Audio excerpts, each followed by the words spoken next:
Carnivore diet snacks. Let's talk about what we do between meals.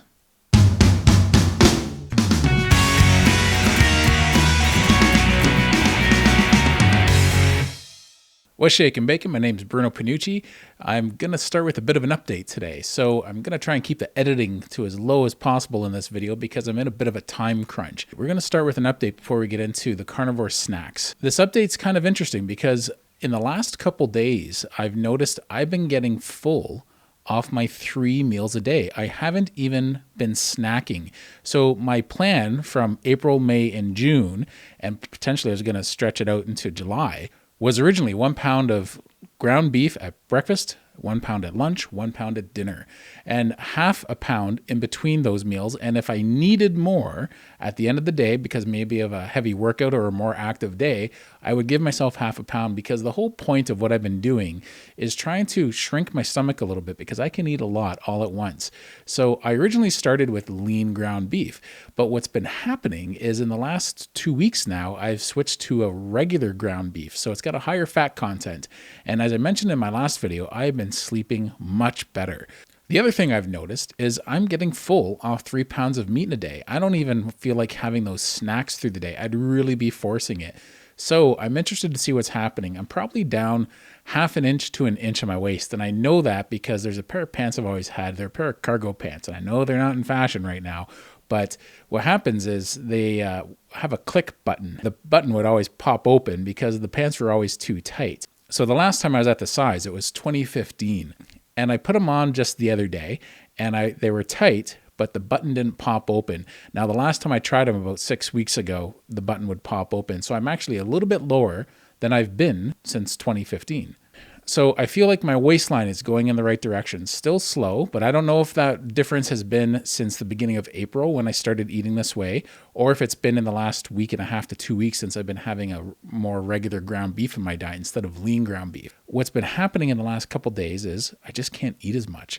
So I may have to modify this way of eating from my 4 to 4.5 pounds of meat a day to 3 or 3.5 pounds of meat in a day, because I'm just satisfied. I did a really big leg workout yesterday and I went really heavy on the leg press. I think I had about 700 pounds on there.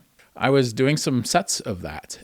I would normally be hungry after a big leg workout. And quite frankly, I was full when I went to bed. I was not ready to eat anymore. I wasn't really hungry when I got up this morning. After I have my pound of ground beef, I'm satisfied. I'm actually full.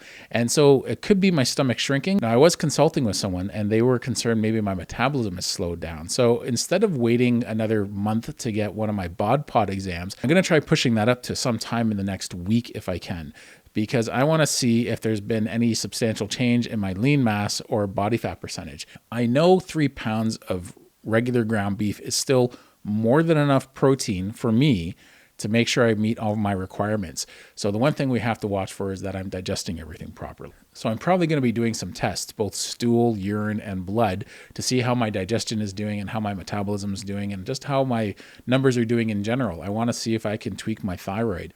So this has been my update. It's been pretty interesting. I'm really surprised that I'm down to 3 pounds of meat in a day.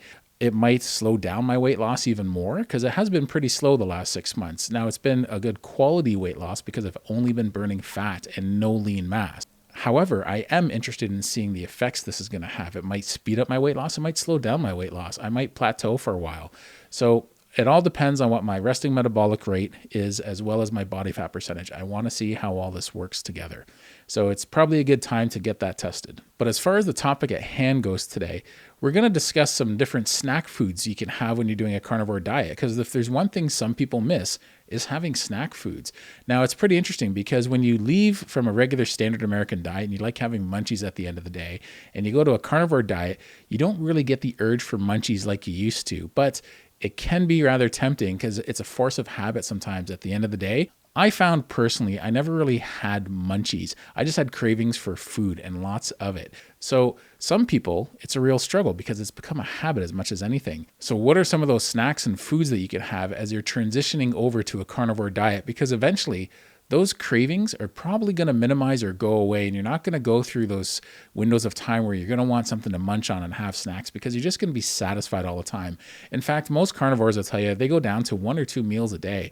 Typically, whenever I've done this, I'm fine doing 1 or 2 meals a day, but those are bigger meals, and that's why I've been doing my challenge from April till June to try and have smaller, more frequent meals to shrink my stomach. So I'm just not hungry typically through the day otherwise. My plan seems to be working, but for those of you who are dealing with cravings for snacks and munchies, one thing some friends of mine like to do is they like to have pork rinds. Now, you can get pork rinds with basic ingredients on the ingredient side of things. You want to make sure you're getting something that's not too processed, and they're really crunchy. So if you're really craving something with a crunch, that's the way to go. It's really affordable.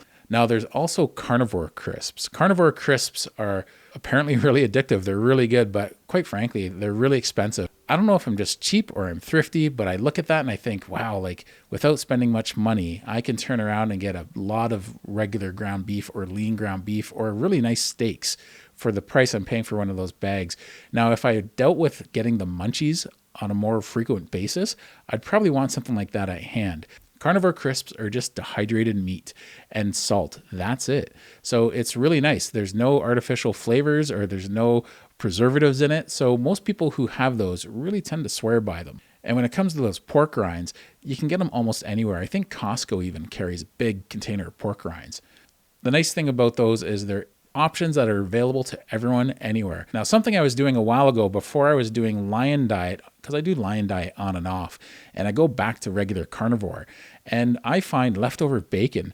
I was having some a few months ago, and I thought, this is homemade Carnivore Crisp. It's great. I had them in the container in the fridge, and I just went in and grabbed a bunch out of the container, put them on a paper towel, and I was watching a movie, and I was eating it just like a chip, and it was really crispy, even though it was cold, and I was like, this is really nice. I can see why people like having something to munch on when it comes to doing carnivore, because they can have these Carnivore Crisps at hand. Now, bacon, man, tell me that's not the ultimate Carnivore Crisp, and it's way more affordable. So you can consider that a homemade Carnivore Crisp. Now, to go with that, you can dehydrate your own meat. You can get a food dehydrator and slice your meat really thin and dehydrate it in the oven at 150, or you can actually get a food dehydrator and do it.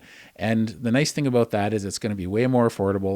You can get some nice affordable cuts of steak, and it's going to be more time consuming, but you can have your own Carnivore Crisp. And I don't know how you would keep that dry, because once you dehydrate it, you'd have to put it in a bag that's airtight, that's not going to lock in moisture. Another store-bought thing you can get is Carnivore Bars. Now, I tried to get some of these for this video, but I live in Canada, and because of COVID, they're making international shipping laws really difficult when it comes to food, I guess, and it was held up at the border for a couple weeks.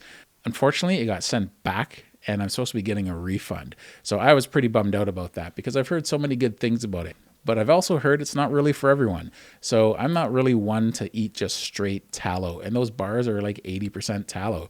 So I'll see how they go, because a friend of mine is going to send a couple bars up to me to see if I like them.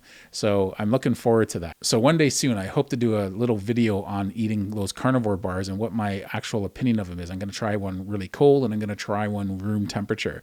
And I'm going to see how I enjoy them. They have really good reviews. And it could be the kind of thing, even if I don't enjoy it, it might be good in a pinch. Another snack I like to do if I'm in a pinch between jobs is I'll stop off at McDonald's. Now, depending on what kind of burger you like, you can go to different fast food joints, but I like going to McDonald's because it's easiest, and I can order a bunch of patties and they'll just give them to me in a tray, and I can just take a fork and a knife and just start going at them. It'll get me through the hurdle. Sometimes when I don't have much time, it's a great thing to do. I've even done that sometimes at the end of the day where I've just had a bunch of McDonald's patties. I'd skip out. I live just around the corner from a McDonald's, and I'd skip out. Now, believe it or not, McDonald's patties are actually 100% ground beef with no filler. Now, when you take those patties and put them in your mouth compared to lots of other fast food burger patties, I'm not exaggerating. They probably have the best consistency to regular ground beef, short of places like Five Guys. Five Guys is a place I like going to about once a week with a buddy of mine, and I just get a tray with some burgers in it. They do a kind of smash burger, so they really like get a nice gristle on the burger and keep it tender on the inside. But my easy go-to is McDonald's to get a snack, or even I'll make a meal out of it and I'll get maybe 10 or 15 of those, because those patties are really small. So another thing I like to do is I like to keep leftovers in a fridge. Not only is that good for meal prepping, but it's good if you need a snack and you're in a pinch and you're just feeling hungry for some reason, or you know you need something now to tide you through for the next little while until you have some time to eat later. So keeping some food in the fridge all the time is a great way to go. So it can be a backup meal if there's enough of it, but it's great if it's something you can go and snack on. So I like to keep burger patties in the fridge, for example, where I can go in, open the bag, take 1 or 2 out, depending on the size of them, and I can make a snack out of it. So even though I haven't been snacking much in the last couple of days, it's important to always have this food on hand. Whether it's because you get a craving for junk food or you just get really hungry and you're worried you're going to deviate, go and eat something that you're allowed to eat on a carnivore diet. So having this food readily available is a great way to go. You don't want to set yourself up for failure. You want to set yourself up for success.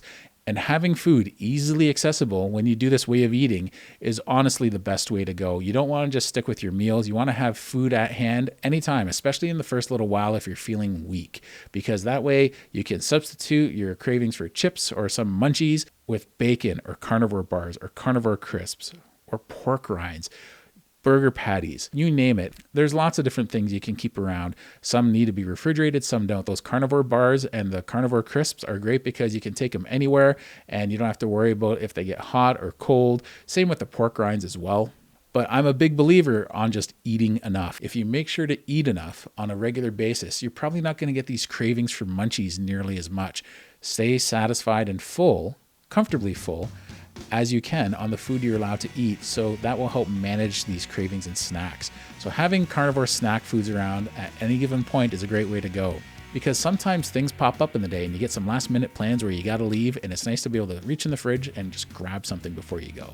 So I hope you found this video helpful. If you like this video, please give it a thumbs up and subscribe. I always appreciate it when people leave comments afterwards. I like to know what you think about these videos and how I can make them better. I really do appreciate your feedback, especially if it's constructive. And I also really appreciate you watching these videos right to the end, because it really helps with the YouTube algorithm. So thanks a lot and take care. I hope to see you soon.